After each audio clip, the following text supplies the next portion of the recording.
حضور صلی اللہ علیہ وسلم کے زمانے میں مکہ مکرمہ میں کوئی منافق نہیں تھا. سمجھنے کی بات ہے. حضور صلی اللہ علیہ وسلم کے زمانے میں مکہ مکرمہ میں کوئی منافق نہیں تھا. منافق کوئی نہیں تھا. قریش کے لوگ مکہ مکرمہ میں جو لوگ مقیم تھے وہ یا تو پکے مسلمان تھے یا پکے کافر تھے. منافق کوئی نہیں تھا. حضور نبی کریم صلی اللہ علیہ وسلم نے جب مکہ مکرمہ سے مدینہ طیبہ ہجرت کی تو وہاں پر دو قبیلے تھے، اوس اور خزرج. خزرج جو تھا وہ بڑا مضبوط تھا، حیثیت والا تھا، مالی اعتبار سے، عہدہ اور منصب کے اعتبار سے، قوت اور جلال کے اعتبار سے.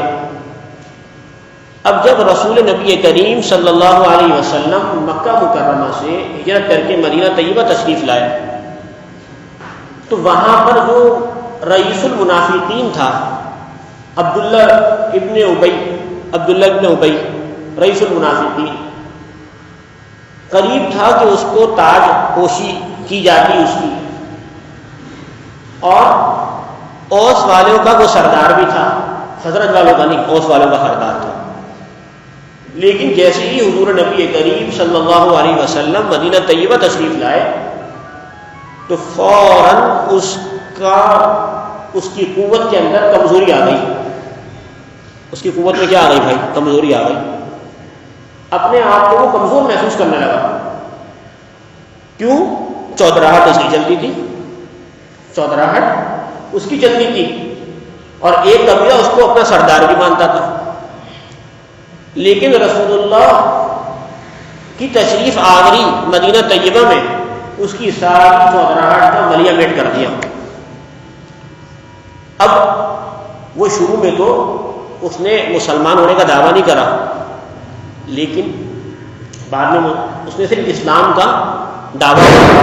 مسلمان تھا نہیں، اسلام کا دعویٰ کرا. صحابہ کرام رضوان اللہ تعالی علیہ اجمعین فرماتے ہیں کہ ہم جو ہے اس کو اپنا بڑا مانتے تھے اور ہم اس کی بات کو تسلیم کرتے تھے. کیوں؟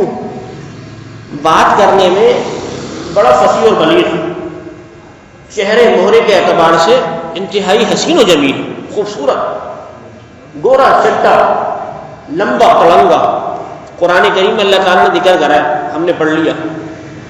ڈیل ڈول کے اعتبار سے بہت عمدہ، پرکشش شخصیت،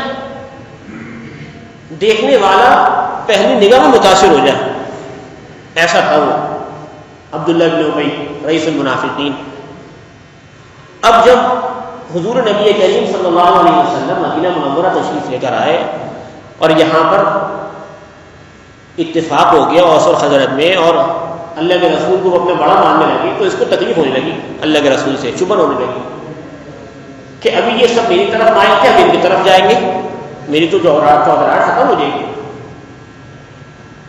تو اس نے کیا کیا؟ اپنی جان، اپنا مال کو بچانے کے لیے، اپنی جان اور مال بچانے کے لیے اور مستقبل میں مال کو حاصل کرنے کے لیے ایک جنگ کے بعد اسلام کو بظاہر قبول کر لیا. حقیقت میں وہ مسلمان نہیں ہوا، لیکن اس نے سوچا کہ اوس اور خزرج کو اللہ کے رسول نے متحد کر دیا ہے، دو قبیلے اوس اور خزرج کو متحد کر دیا ہے. جب ان دونوں کا اتحاد ہو گیا تو لامحالہ جنگ لڑیں گے، اور جنگ لڑی بھی، فتح یابی بھی نصیب ہوئی. فتح یابی کے نتیجے میں مال غنیمت آئے گا، پیسہ آئے گا. اب اگر میں کافر ہی رہا تو مجھے تو کچھ بھی نہیں ملے گا. لہذا مال کو حاصل کرنے کے حد کرنے سے وہ شخص اس نے اعلان کر دیا کہ میں بھی کیا ہو گیا؟ مسلمان ہو گیا. اور اس کے جو کچھ چیل ٹولہ تھا ان کے چیلوں کا، ان کو بھی اس بات پہ راضی کر لیا کہ تم بھی مسلمان ہو جاؤ بظاہر. یعنی یہ دعویٰ کرو کہ ہم مسلمان ہیں لیکن اللہ تعالیٰ کیا فرما رہا ہے؟ وہ کہہ تو رہا ہے اپنی زبان سے، زبان قال سے، اپنی زبان سے یہ کہہ رہے ہیں کہ ہم مسلمان ہیں، لیکن زبان حال یہ ہے ان کی کہ وہ مسلمان نہیں ہے۔ ارے وہ تو منافق ہے۔ اور قرآن کریم جب شروع ہوتا ہے الف لام میم ذالک الکتاب لا ریب فیہ، اس ایک رکوع کے ختم ہونے کے بعد، اس کے اختتام کے بعد اللہ تعالیٰ نے سورہ بقرہ کے شروع میں مومنین کا ذکر فرمایا، کافروں کا ذکر فرمایا، لیکن سب سے تفصیلاً جو ذکر فرمایا وہ منافقین کا فرمایا۔ مسلمانوں کو حضور نبی کریم صلی اللہ علیہ وسلم کے زمانے سے لے کر اب تک جتنی تکلیف اور جتنا نقصان اجتماعی طور پہ منافقین نے پہنچایا، اتنا کافروں نے بھی نہیں پہنچایا۔ بھائی وثوق سے کہہ رہا ہوں یہ بات، تاریخ کے، اور آپ پلٹیے، آپ تاریخ کا مطالعہ کیجیے، چھرا جو گھونپا گیا وہ اپنے لوگوں نے گھونپ دیا۔ کافر کا کفر ظاہر ہے، دشمن ہے۔ اب مدینہ منورہ کے اندر اللہ کے رسول صلی اللہ علیہ وسلم کے آ جانے کے بعد 4 لوگ تھے، مسلمان مہاجر، انصاری، مسلمان مہاجر، مسلمان انصاری، یہودی اور کافر۔ یہودیوں کی تعداد بھی تھوڑی تھی، اور یہودی بھی پیٹ پیچھے چھرا گھونپنے والے تھے، چھپ کر وار کرنے والے تھے، ہر وقت مسلمانوں کے خلاف سازشیں کرنے والے تھے۔ اور منافقوں کی تو پلاننگ یہی تھی کہ کسی طریقے سے ان سے مفادات کو حاصل کیا جائے، اور جب عین موقع پر ان کی باری آئے تو پیچھے ہٹ جائے آدمی، تاکہ ان کو نقصان پہنچ جائے۔ اللہ تعالیٰ نے سورۃ بقرہ کے اندر سب سے تفصیلاً ذکر منافقین کا فرمایا، اور کیا فرمایا؟ ان المنافقین فی الدرک الاسفل من النار۔ ارے منافقین تو وہ ہیں جو جہنم کے سب سے نچلے درجے میں ہوں گے، سب سے نچلے درجے میں ہوں گے۔ اور کیا فرمایا؟ وَإِذَا قِيلَ لَهُمْ آمِنُوا وَمِنَ النَّاسِ مَن يَقُولُ آمَنَّا بِاللَّهِ وَبِالْيَوْمِ الْآخِرِ وَمَا هُم بِمُؤْمِنِينَ۔ ان میں سے بعض تو یہ کہتے ہیں ہم اللہ پر ایمان لے کر آئے اور رسول پر ایمان لے کر آئے، لیکن حالت یہ وَمَا هُم بِمُؤْمِنِينَ، وہ ایمان لے کر نہیں ہے۔ اللہ تعالیٰ فرما رہا ہے یخادعون اللہ والذین آمنوا وما یخدعون الا انفسهم وما یشعرون۔ اللہ تعالیٰ فرما رہے ہیں وہ یہ سمجھ رہے ہیں اپنے اعتقاد کے مطابق کہ وہ اللہ تعالیٰ کو دھوکہ دے رہے ہیں۔ یخادعون اللہ، خدا کہتے ہیں دھوکے کو، یخادعون اللہ والذین آمنوا، وہ اہل ایمان کو دھوکہ دے رہے ہیں۔ اللہ تعالیٰ فرما رہے ہیں نہیں، ایسی بات نہیں ہے۔ ارے تم اپنے آپ کو دھوکہ دے رہے ہو، نہ تم اللہ کو دھوکہ دے سکتے ہو، نہ تم اہل ایمان کو دھوکہ دے سکتے ہو، نہ تم رسول اللہ کو دھوکہ دے سکتے ہو۔ تم جو دھوکہ دے رہے ہو وہ تو اپنے ایمان کو دے رہے ہو۔ اللہ تعالیٰ نے ان کو اس مرض کے اندر مبتلا کر کے ان کے مرض کو میں اضافہ کر دیا۔ فی قلوبہم مرض فزادہم اللہ مرضا ولہم عذاب علیم، ان کے مرض میں اضافہ کر کے اللہ تعالیٰ نے فرما دیا ان کے لیے دردناک عذاب ہے۔ تو بھائی نفاق کی 2 صورتیں ہوتی ہیں۔ منافق 2 قسم کا ہوتا ہے، ایک منافق اعتقادی ہوتا ہے جو کہ عبداللہ بن ابی تھا، عقیدے کے اعتبار سے منافق اعتقادی کسے کہتے ہیں؟ جو عقیدے کے اعتبار سے اسلام کو قبول نہ کرے لیکن ظاہراً دعویٰ کرتا ہو زبان سے کہ میں مسلمان ہوں، یہ تو اعتقادی منافق ہے۔ اپنے آپ کو ظاہر یہ کرتا ہو کہ میں مسلمان ہوں، رنگ ڈھنگ طور طریقہ مسلمانوں والا، لیکن اندر سے کیا ہے؟ کافر ہے۔ یہ نفاق ہے، کون سا؟ نفاق اعتقادی، عقیدے کے اندر۔ ایک ہوتا ہے نفاق عملی،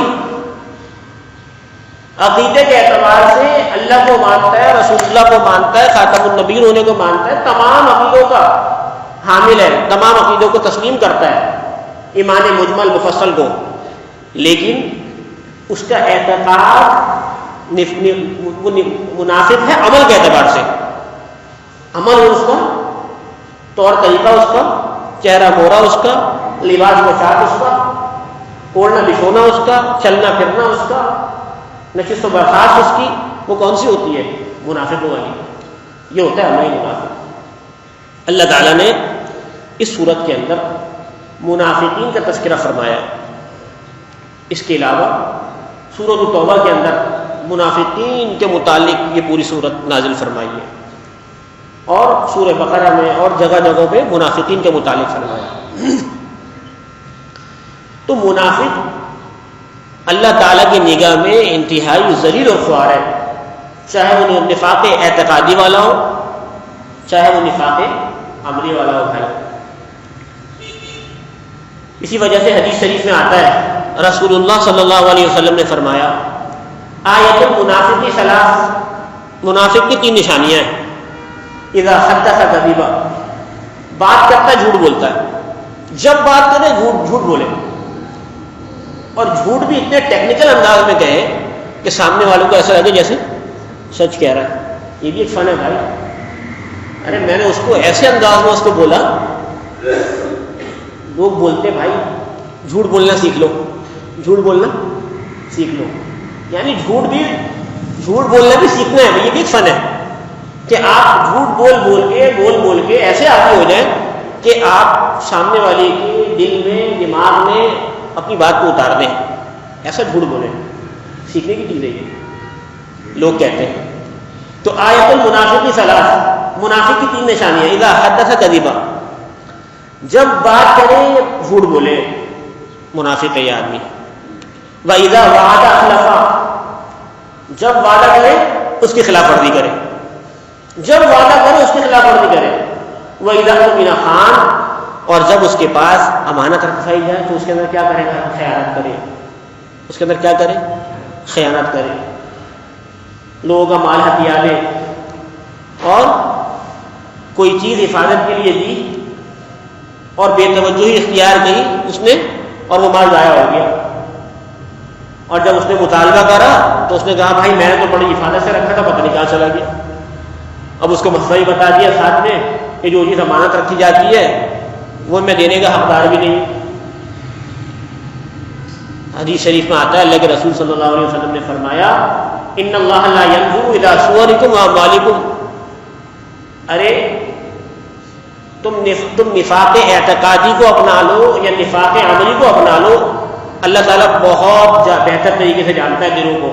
ان اللہ لا ينظر الى صورکم واعمالکم، اللہ تعالیٰ تمہارے چہروں کو، تمہارے مالوں کو نہیں دیکھتا. تم دیکھنے میں ماشاءاللہ بڑے شائستہ ہو، بڑے پروقار ہو، بڑے حسین و جمیل ہو، بڑی فصیح اور بلیغ زبان میں بات کر لیتے ہو، تمہیں تو بڑے علوم اور فنون پر مہارت حاصل ہے، تم تو جناب جس مجلس میں بیٹھتے ہو سب تمہارے گھر ودا ہو جاتے ہیں. نہ بابا، ان اللہ لا ينظر الى صورکم، اللہ تعالیٰ تمہاری صورتوں کو نہیں دیکھتا. واموالکم، تمہارے مالوں کو نہیں دیکھتا، کتنا مال ہے یہ نہیں دیکھتا. اور مال ہونا کوئی کامیابی کی علامت بھی نہیں ہے. ولکن ينظر الى قلوبکم واعمالکم، ارے اللہ تعالیٰ تو تمہارے دلوں کو دیکھتا ہے، تمہارے دل کے اندر نفاق کی کوئی صورت تو نہیں ہے. ارے تم نفاق اعتقادی کے اندر تو تمہارا شامل اور داخل نہیں ہو، تم نفاق عملی کے اندر تو تم شامل اور داخل نہیں ہو. اللہ تعالیٰ اس کو دیکھتا ہے. تو اللہ تعالیٰ نے سورۃ المنافقون کے متعلق فرمایا اذا جاءك المنافقون قالوا نشهد انك لرسول اللہ. جب منافق لوگ آپ کے پاس آتے ہیں، قالو تو وہ کہتے ہیں، کون؟ عبداللہ ابن ابی اور اس کے چیلے. اذا جاءك المنافقون قالوا نشهد انك لرسول اللہ. جب منافق لوگ آپ کے پاس آتے ہیں تو وہ کیا کہتے ہیں؟ قالو، وہ کہتے ہیں نشهد انك لرسول اللہ، ہم گواہی دیتے ہیں. نشهد، ہم گواہی دیتے ہیں، انك لرسول اللہ، ارے آپ تو اللہ کے رسول ہیں. اللہ تعالیٰ کیا فرما رہے ہیں؟ واللہ یعلم انک لرسول، اللہ جانتا ہے کہ باقی رسول اللہ ہی کے رسول ہیں. واللہ یشہد ان المنافقین لکاذبون. لیکن اللہ تعالیٰ ساتھ میں یہ بھی فرما رہے ہیں یہ منافق لوگ جو گواہی دے رہے ہیں نا، یہ جھوٹی گواہی دے رہا ہے. ان کی زبان اور دل میں بہت فرق ہے. واللہ یشہد ان المنافقین لکاذبون، بے شک منافق لوگ یہ جھوٹ کہہ رہے ہیں، یہ جھوٹی گواہی دے رہے ہیں. اتخذوا ایمانہم جنۃ فصدوا عن سبیل اللہ، انہوں نے اپنی قسموں کو ایک ڈھال بنا رکھا ہے. جہاں پر یہ بات سمجھنے کی ہے، عبداللہ